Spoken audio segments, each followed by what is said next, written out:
Pemirsa, adanya keluhan kejadian ikutan pasca imunisasi yang dialami sejumlah masyarakat setelah menerima suntikan vaksinasi COVID-19 dengan jenis vaksin AstraZeneca menimbulkan kekhawatiran terhadap vaksin jenis ini. Namun demikian, hasil uji sterilitas dan uji toksisitas abnormal yang dilakukan di Pusat Pengembangan Pengujian Obat dan Makanan Nasional Badan POM bahwa vaksin AstraZeneca nomor batch CT-MIV 547 telah memenuhi syarat mutu sehingga aman digunakan dalam program vaksinasi nasional COVID-19.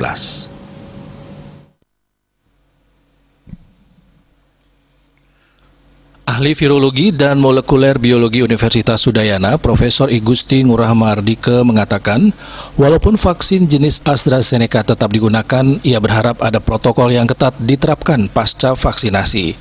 Baik itu dari dokter yang sudah menyediakan antidot vaksin, termasuk juga penerima vaksin. Diharapkan apabila penerima vaksin mengalami gejala alergi maupun gejala lain, penerima vaksin harus jujur dengan kondisinya. Jangan malah disembunyikan yang tentunya akan berdampak pada efek pasca vaksinasi. Salah satu protokol yang harus diterapkan dalam proses vaksinasi dengan menggunakan vaksin AstraZeneca adalah memperpanjang masa observasi si penerima vaksin dari 30 menit diperpanjang menjadi 1 jam. Sebab proses inkubasi vaksin ini bisa terjadi dan terlihat dalam waktu 1 jam, sehingga waktu observasinya harus diperpanjang menjadi 1 jam. Apabila dalam waktu 1 jam ada gejala seperti keluar keringat dingin, kepala pusing, badan panas hingga nyeri sendi, maka harus segera ditangani. Penerima vaksin yang mengalami kondisi ini harus segera berobat sehingga tidak berakibat fatal.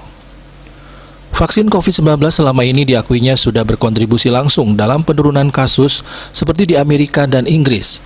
Vaksinasi yang sudah dilakukan di sejumlah negara memang terbukti bisa menekan kasus dan menekan kematian, mengurangi tingkat hunian rumah sakit, serta mengurangi fatalitas sehingga efek yang lain juga menyusul.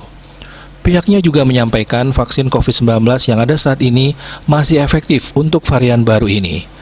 Namun terkait indikasi kalau varian baru ini lebih cepat menular dan ganas, itu belum ada pengujian yang dilakukan. Yudi Karnaidi, Bali Pos melaporkan.